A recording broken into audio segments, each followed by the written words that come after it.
can't believe it. It's like you created something out of nothing. How did you do it?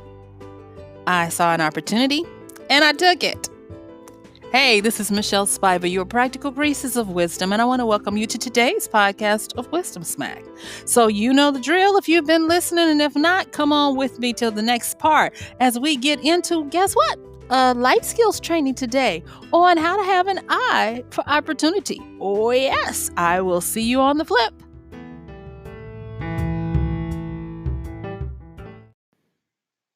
All right, y'all, let's get to it. I'm really excited. We're going to be doing a life skills training, a wisdom life skills training today on how to develop an eye for opportunity.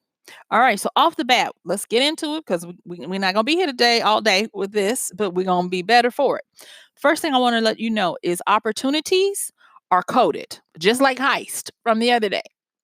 Opportunities are coded, and it is for us to decode the opportunities that are hanging all around us.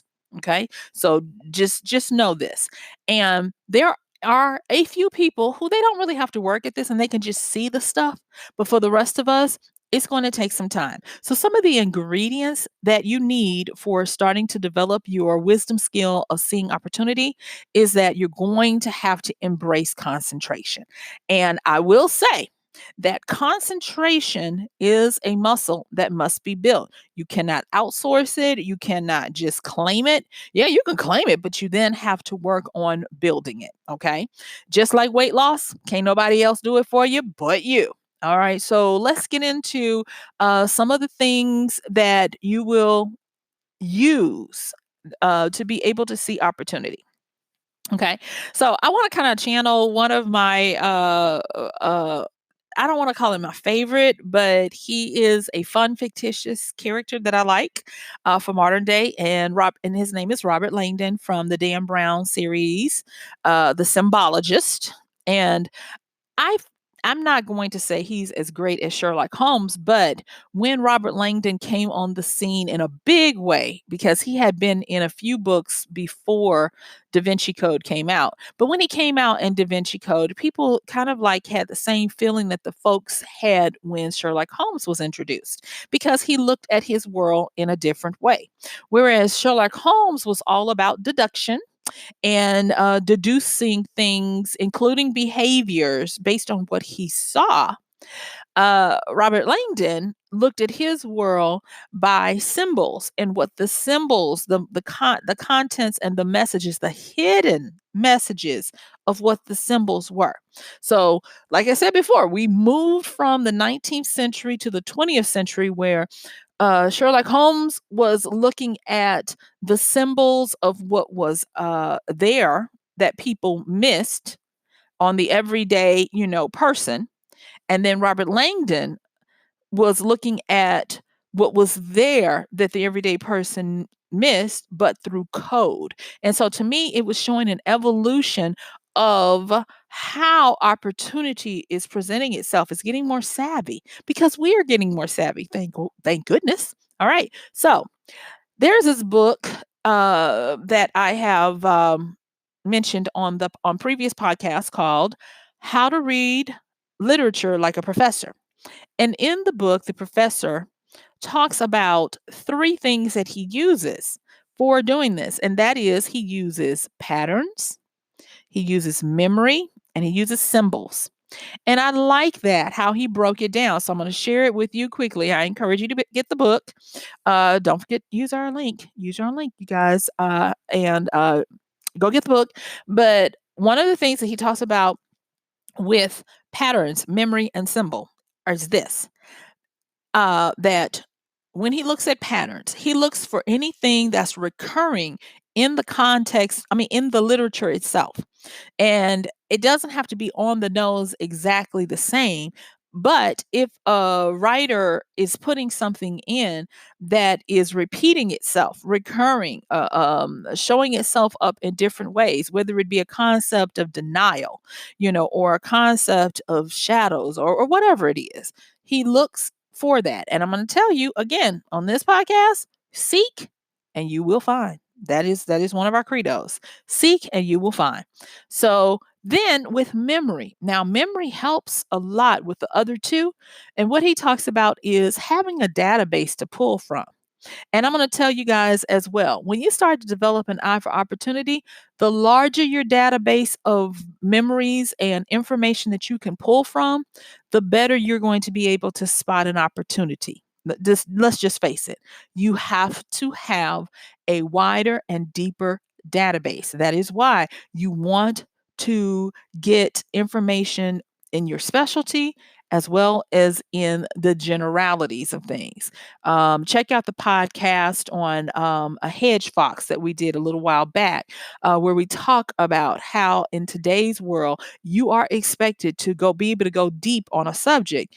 But you're also expected to be able to be a generalist on a lot of subjects, where it used to be that you could just be a generalist or you could be a specialist. Oh, no, you got to be both. That's why now, instead of being a specialist, which would be a hedgehog digging deep, and being a generalist, which would be a fox scurrying fast and wide and cunningly so, you got to be a hedge fox. You got to be a bit of both of them. Okay.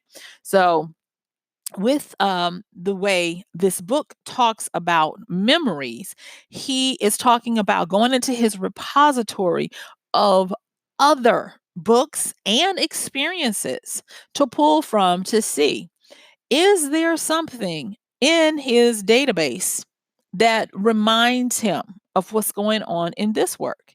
And then that's when he starts to talk about symbols. And in the book, he kind of interchanges archetypes and symbols to me, because to me, archetypes are one thing and symbols are another.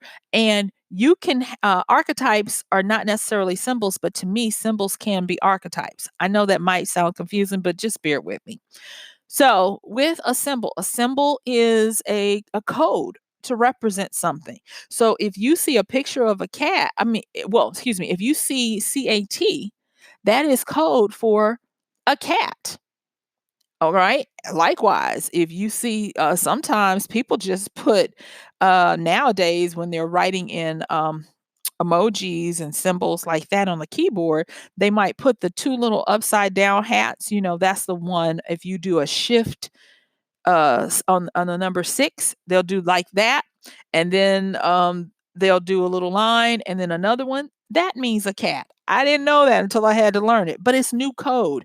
And so getting all of that information in there to be able to write in these symbols, you're having a deeper conversation based on a few little points and etchings so that you can move forward and do things. There's this book I've been slowly working my way through it. It's called The Code, and once I get through with it, I'll make mention of it. But I do want to say that going through it, because he starts off with the history of code, and then he talks about what's the difference between a cipher and a cryptogram and all of that, and then he starts to get into the good stuff of how they were used, how they came about, and he even talks about how writing became something of a code, because to put things in writing, Sumerians and all of these ancient civilizations that we know about, when it first started, it was for accounting purposes, to take a census or to do math for payment and those types of things. So the records of how they kept up with stuff, because they had oral tradition for story and all of that at the time, but they made these little tick marks and things. That is why when you find a lot of the older texts, they're always talking about how many people were in this kingdom and how many of this particular tribe or expression of race or whatever, because that's how it started. But it wasn't until uh, more campaigns were waged and the necessity of communicating with people that were non-allegorical story or chronologies of histories, that the need for conveying these was instilled, and conveying them where not everybody would know what you were saying. So even if you captured the messenger, and they found the clay tablet with all the ticks and marks on it. They might not know what that is, and that's how we started coming up with lettering systems. And this was the funny part that he brought out. He said at the time, the kings didn't even know. So you would have quote unquote scribes, and that's why when you think of a scribe, you think of a wise person, because a scribe would have to take what was told to him or her and then condense it down into something that made sense, that kept the integrity of what was told to them, getting the facts, the tone of the message, the urgency, or whatever, the energy of the message, and then translating it onto these tablets. So these scribes were the original coders that we think of today. So when you think of people who are coding, they were people who back in these days knew how to write and read.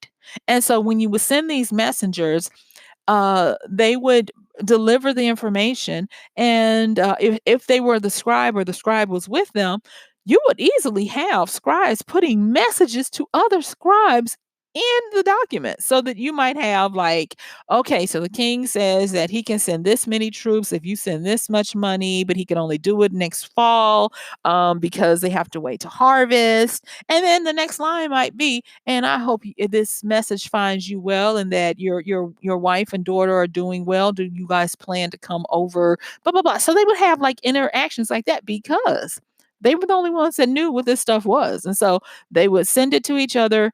And on the one hand, it would look like something to everyone else, but then the words on there held a different meaning. And there was opportunity for them to have conversation.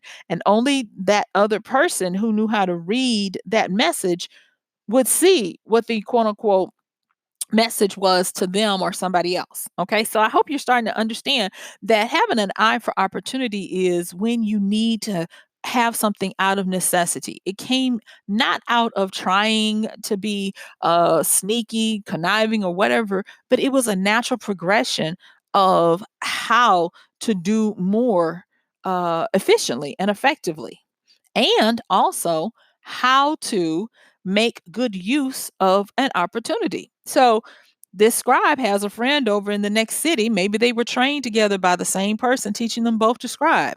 An opportunity arises where the king needs to send the other king a message. So they take the opportunity and they fit in their little message to each other in between. So that was a good use of opportunity. So, yes, coding and things like that, understanding those were also opportunities. And then let's talk about layers. People seem to forget that layering is one of the go-to ways to figure out an opportunity. And when I talk about layering, meaning figure out how many different layers that whatever you receive is made of. So for instance, if you want to start practicing, you should, by the way, take something simple like consider a paper towel. All right, so a paper towel, and you start trying to break down the different layers. And when I'm saying break down the different layers, if your mind thinks of what is it made of and you're trying to break it down that way, that's fine. Just start practicing. Or if you are a more meta thinker and you want to, or your mind starts to see what the paper towel represents, and you breaking it down into that layer, it's fine. Just start practicing, because as you start breaking down the layers and the meanings and maybe even the components, you're going to start to see space that is not being used that you can make use of. All right. And so with Robert Langdon from Da Vinci Code, being a symbologist, one of the things that he taught us was that everything you see is icing and that the truth lies below.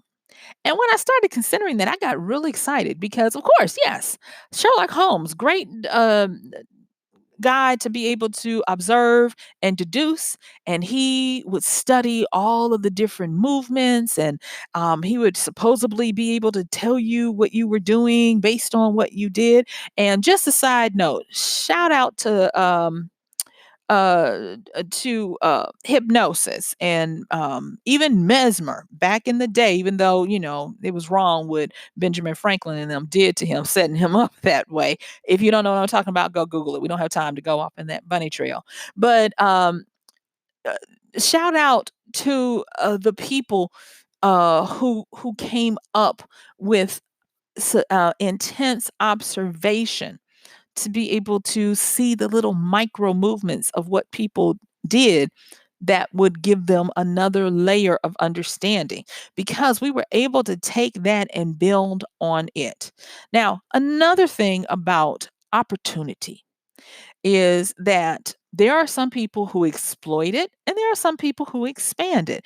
And I'm going to say that neither is bad. I'm just going to say whatever the end results, let that be your litmus test. But there is a way to identify opportunity and then benefit from it. And it's not bad. So we're going to move into that area now. So when you're trying to identify opportunity and make use of it, the first thing I'm going to say is this: know the direction of the flow.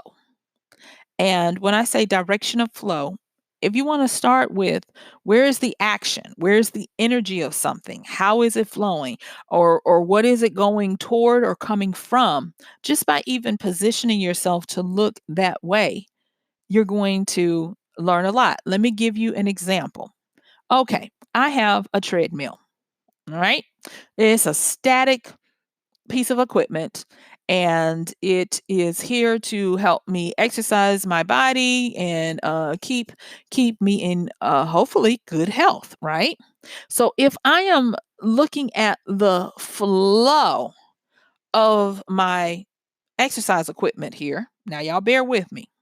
If I'm looking at the flow of my exercise equipment, what I'm going to be looking at is this going to be something that I'm going to continually use? Is it going to give me everything that I need, or is it a gateway to something?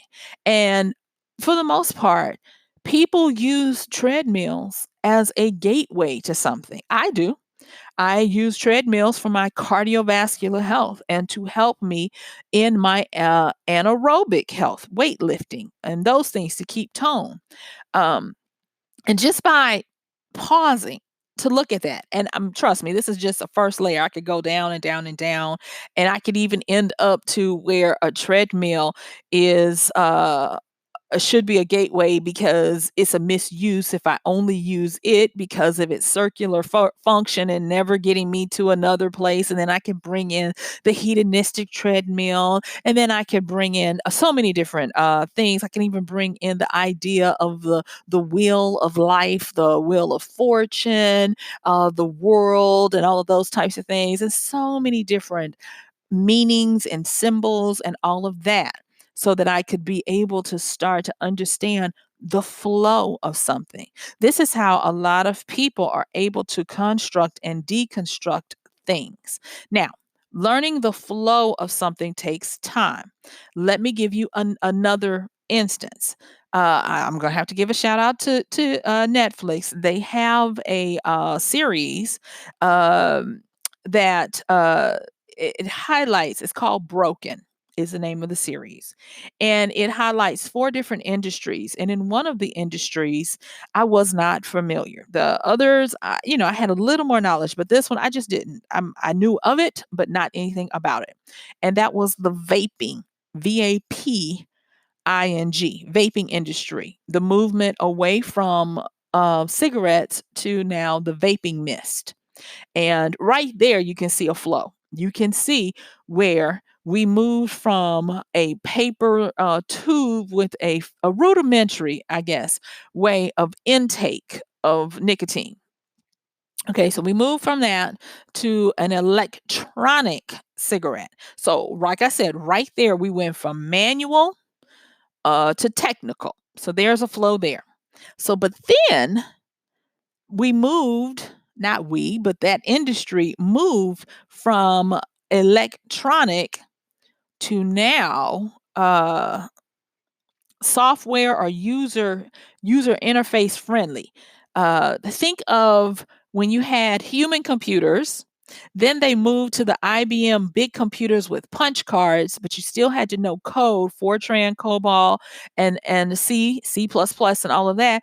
And then they moved to the PC, where now you have a user interface where the average person doesn't have to know the programming language in order to use a computer. So we moved from a human to a piece of electronics to now where you had a user interface. To me, when I saw that, because that's in my database and I'm watching this series called Broken, that's the pattern, that's the flow I saw. Because where they ended at this particular time is by dealing with a company named Juul, Juul. And this company took what the e-cigarette community had done, and then they turned it into a better PC, or a not even a better PC. They turned it into a better piece of software that works well with the body. And they talked about how they re-engineered the shape of it, and all the things they did to make it very human attractive, meaning it could fit in the palm of your hand. And instead of looking like an e-cigarette, it looked like a cool piece of tech, like it looked like a portable hard drive. The kids that they interviewed, because it's been having a problem of appealing to a lot of youth. The kids were like, you could hide it in your sleeve, you could hide it in, if you're female, in your bra. It's very, stealthy and able to be hidden. And so it hit a lot of the different points that people love in the fact that it offered a lot of opportunities to get away with seeing it. And they even had their own little code words. If you have Netflix, go check it out. I want to say it's the fourth episode of the four episode arc, but it's no, it's the third one. It's well worth looking at it and trying to see if you can see the flow, because just by doing that, I will actually say that at the end of it, they gave a little bit more information of where we are now and all of that. And not for nothing, I actually did start to see the next flow. But I'm not going to mention that here. But the next flow to me um, is because looking at it, and like I talked about how the professor reads literature. If you take patterns, if you take symbols, and you take memory, and you take the next thing that I'm going to be talking about, you will start to be able to look for new opportunities. Now, let me just pause right here and say, I don't expect you to be able to do this off the rip. I was forced to learn how to have an eye for opportunity and to project. And I will tell you a little bit of the background. That background came from formalized training, not only in my schools, but in my previous work career. Shout out to the airline agencies that I worked for, and even the software company before that, that taught me the concept of revenue management, of being able to take what you have and then repurpose it to make more money out of it, where I started to learn a lot of these things, of being able to see things in a different way. And shout out to my airline industry, as I became a financial analyst, who taught me to truly look at trends, patterns, environmental scanning, and being able to figure out, have I seen this pattern before? Where is the next step? And those types of things. And if you'll notice, when I'm talking about an eye for opportunity, I'm not harping on trends.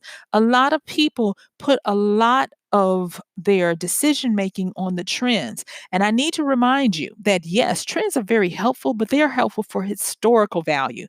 If you can see a trend, it means it's already happened. You want to move into the forecasting, and that's what ends up happening when you have an eye for opportunity. So, like I said, I had the formal training, and then what is this? Oh boy, over 15 years ago, I started wanting to make money on my own. And so I went the path of the entrepreneur. And the entrepreneur, if you would be a good entrepreneur, you will have an eye for opportunity. And so starting to understand how to read the public, how to read what they wanted, what they needed, and how to give them something that touched on both of those started to help me with that.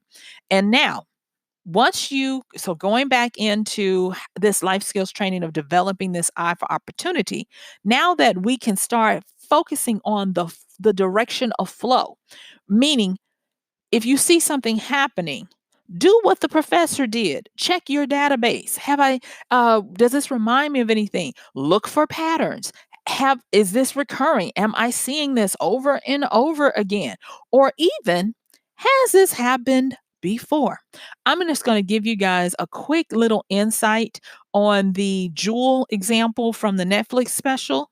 And that is that when I was looking at the flow of the progression of this e-cig, I was reminded of something that Edward Bernays did.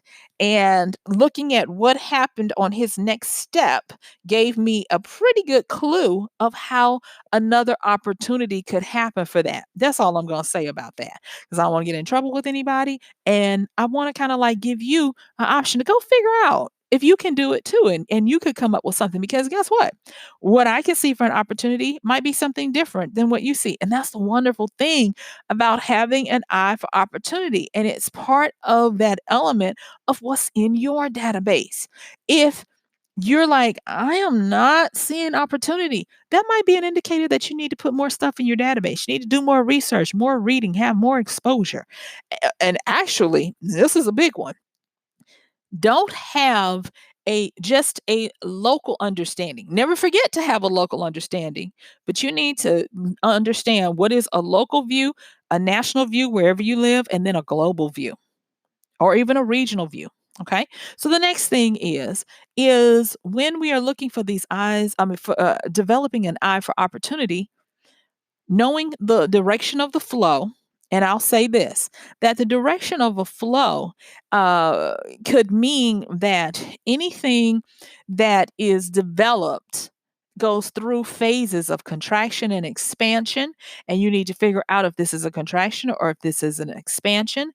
There is a certain rhythm to things, where there is a back and a forth, and you need to know if it's a up or a down, a side to side, meaning is it more free, liberal, or is it more standardized or um, structured, meaning, conservative. Looking at those types of things of where something is, you'll see a lot of times people talk about what phase an industry is in, if it's in its infancy and all of those types of things. So that's another way that you can look at it. The other day, when we were talking about how to choose, we talk, excuse me, how to. This is episode number 210, you guys. So bear with me. There's a lot of them back here in this file of mine. The other day on how to decode the heist, we talked another way of looking at flow and direction, and that is understanding that things when they first come out, if they are fairly new, then they're usually going to be more free, deregulated, Wild West, great quote unquote opportunity. And the reason why they say great opportunity, because you don't have to work so hard to do all the stuff I'm teaching you here. You get to think about when Bitcoin came out and the quote unquote great opportunity, because people didn't have to use these skills that we're talking about today. They could just come in with some money and make some money. But now, because it is becoming more regulated, it is becoming more stable. The powers that be, the banks and the financial systems are trying to figure out how to get in there. You have to be more savvy to have more opportunity. And so with developing this eye, when you're able to sit there and look for symbols, patterns, archetypes, go through your memory and see, have I seen this before in some other way? Channel your inner Robert Langdon to understand that everything is simply that you see is the icing and that the truth lies below. Understand that you're going to have to look for the coding, you're going to have to look for the layers, or even do your own layering, decoding what you see. And then knowing the flow, the direction of the flow, understanding what phase you're in. Is this a contraction? Which, if you're thinking of stocks, you're looking at a bear market. If it's an expansion, you're looking at a bull market. If is this a back and forth? Is this a up and down? Is this a right or a left? Getting those types of things is going to be very helpful for you, and you're going to know a lot more than you think you know, even if you're not familiar with the industry. And then you don't forget the power of metaphor.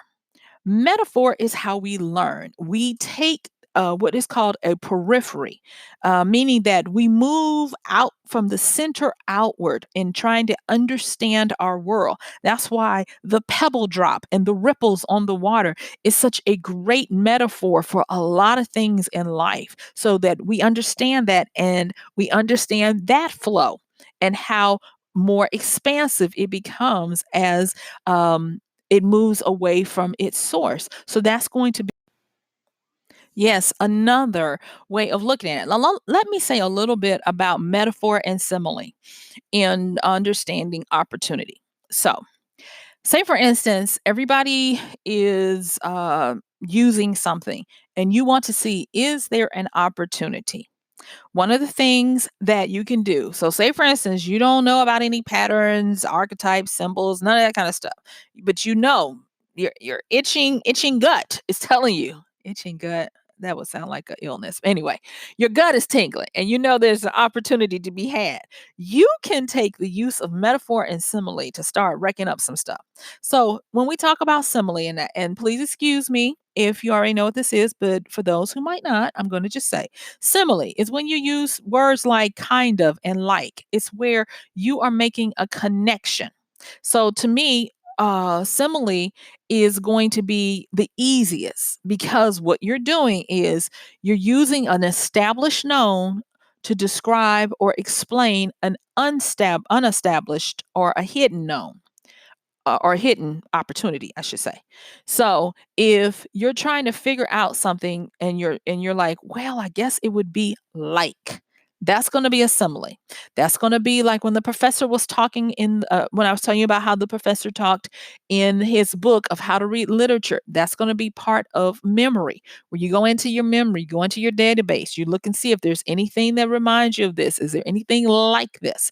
So words like, sorta, kind of, those are going to tip you off that you are making a connection, a correlation even, to what this is that you're trying to establish.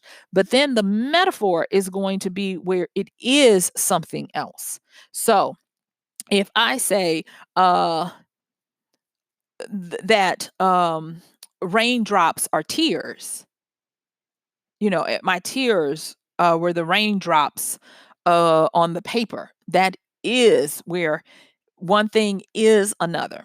And so these are going to be some areas that you do all the time that you don't realize. And they're probably going to be your strongest tools in your toolbox when you're trying to develop your eye for opportunity. So you can easily start with metaphor and with simile. Now, of course, I just talked about periphery a little while ago with the drop in the pond. And periphery is how a lot of scientists and learned people look for opportunities. They look for forecasting. This is how I was trained, for forecasting and being able to figure out what's coming up next. We start with something that is at ground zero, and then we look at how it has rippled out from there. And it's easier to figure out what the next outer ring is going to be than just looking at ground zero and then trying to project all the way out. So, going back to our example of the Juul e-cigarette situation, when the show did this, when Netflix did this, they started back at ground zero. So they started with the Asian inventor who came up with the e-cigarette. I think he's Chinese. Please forgive me if I got that wrong. But he did it out of a necessity to stop smoking. His father was dying of lung cancer, and a lot of people were having this issue, and so he wanted to stop, and he started fiddling around with it. So we can take the e-cigarette and we can look at that as a ground zero.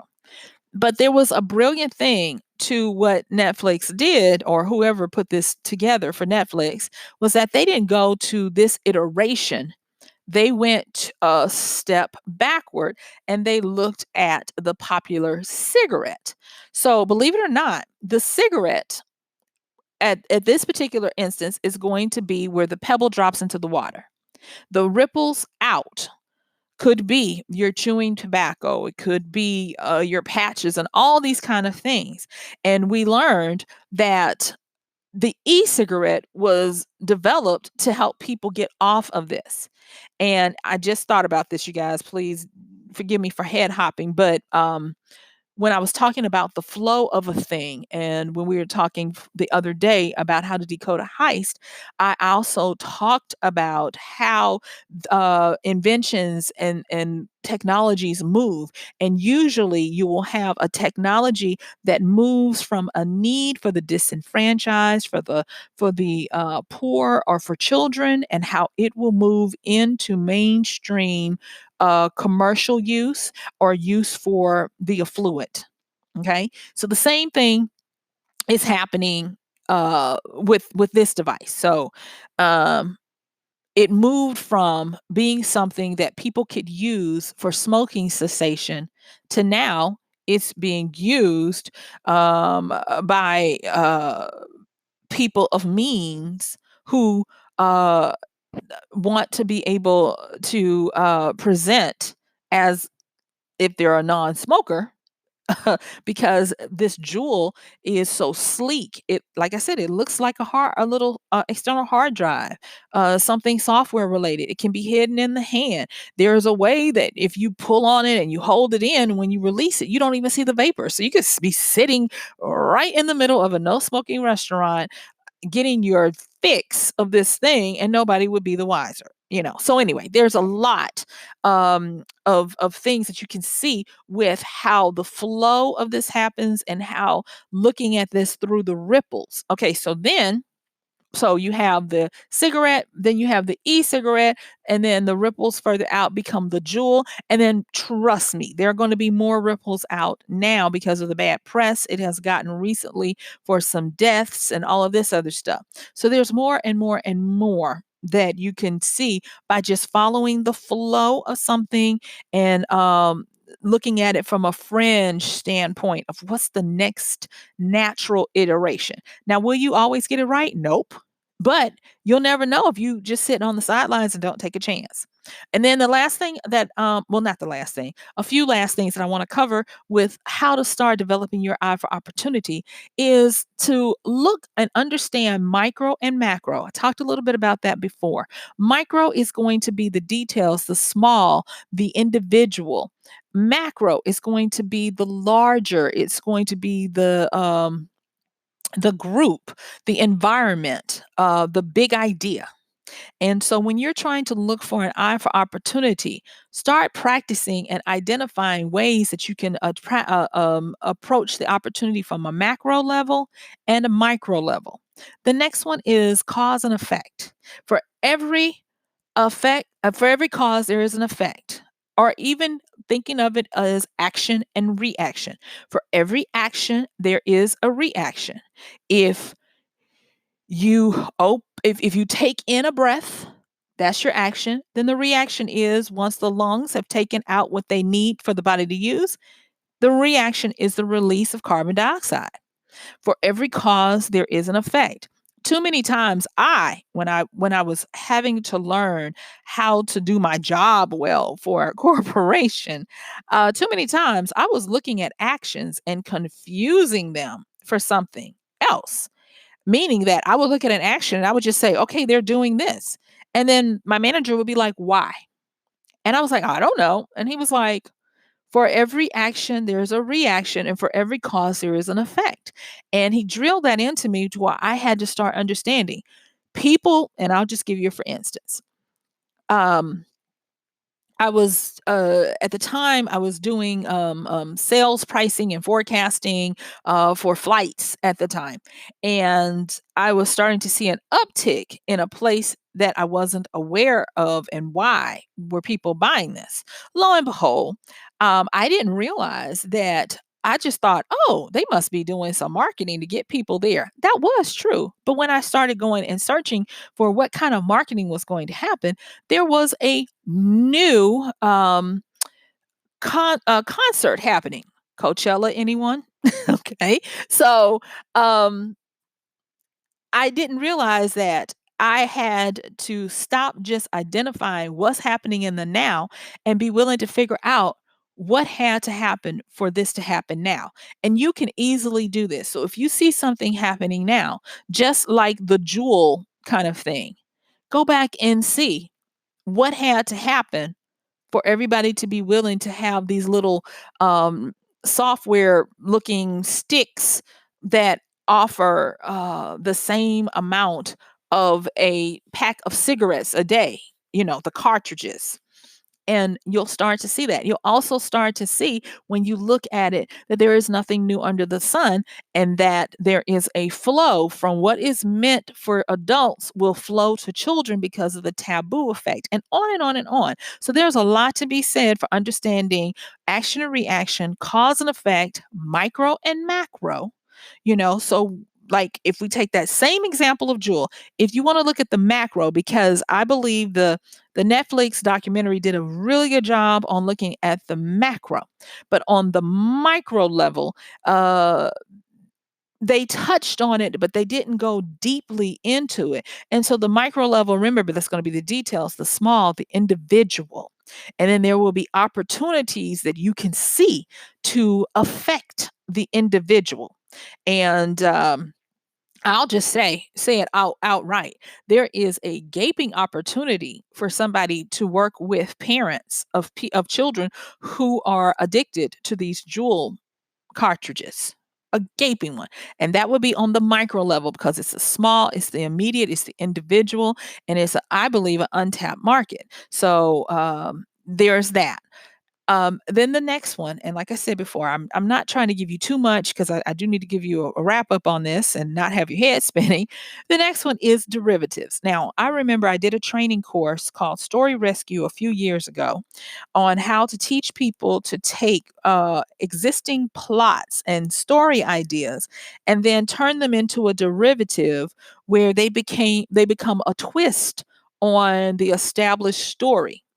And in looking at the derivatives, there are trying to develop a derivative. I started to understand that you needed to have this eye for opportunity. You needed to understand what was happening.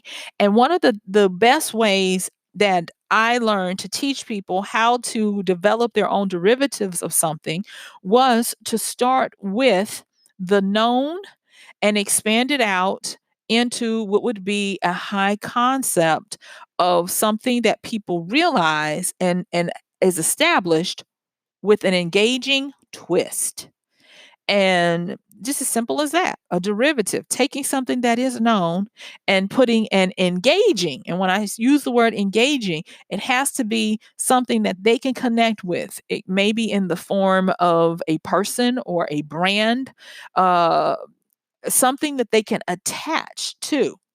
That's the engagement, what engages with them, and then the twist on it. And so being able to look and understand that the Odyssey, the Wizard of Oz, and Harry Potter are all the same story. When you look at it that way, you start to get it like, oh, okay, I see that this is a derivative. This is okay. That, got it. And understanding those types of things is going to be able to help you to develop an eye for opportunity. Woo, so as my time quickly comes to a close, let me do a quick little recap on some of the skills of wisdom that you can use to start to develop a strong eye for opportunity. The first thing is to start embracing your inner Robert Langdon. Start paying attention to symbols, archetypes, patterns. Uh, Make your database, your internal knowledge of what you can pull from more robust so that you can start to see things and make use of them. Look for the codes and the layers. I didn't mention this at first, but look for things including positions, colors. Do you realize that how someone is oriented in a picture, whether they're standing, sitting, kneeling, or if they're facing a certain direction, all of that's code? Yes, the colors that are chosen, all of that's code. So start being better at understanding code. And remember, Robert Langdon says what you see is just the icing. What lies beneath is where the truth begins. The next thing is start to learn or investigate the direction of flow for something. When I talk about direction of flow, we're talking about where's the energy going towards this? Is it is it opening up a gateway? Is it sending you in a circle? Understand what you're working with. Look for recurrences. Look for the rhythm of things, the contraction and expansion, the back and forth, the up and the down. And then make sure that if you have a hard time trying to figure out where the opportunity is, start with something easy. Start with similes, like, sort of, kind of. And then look also for metaphors. What is this representing in someone else's life? What is this a nice way of saying something deep or harder to a harder concept? And don't forget to use the understanding of the macro and the micro, cause and effect, action and reaction, and periphery. Where did the pebble drop into the water? Go back and figure that out and then expand it out to see where the rings of the ripples are going next and how they will look in your environment. And then, last but not least, don't forget to check out a way to look at derivatives. How do I take something existing and make it engaging in a high concept where it's enough of the familiar with something that is engaging with a twist on it? And those are going to be some great ways to get you started on developing your eye for opportunity. Go on and get started. Give me comments, feedback, and let me know how it starts to work for you, because I'm going to tell you, if you have an eye for opportunity, then you'll be able to create income out of thin air. Ask me how I know. I'll be talking about that pretty soon in one of our upcoming podcasts. So I'm going to talk to you later. Don't forget to please support the podcast by using our Amazon link at MichelleSpiva.com/AMZ. Also, check our show notes for books listed or mentioned and other ways to support the podcast. And we really appreciate you. Have a wonderful rest of your day. And guess what? I'm going to see you tomorrow. This has been Michelle Spiva, your practical priestess of wisdom, with another Wisdom Smack podcast. Bye.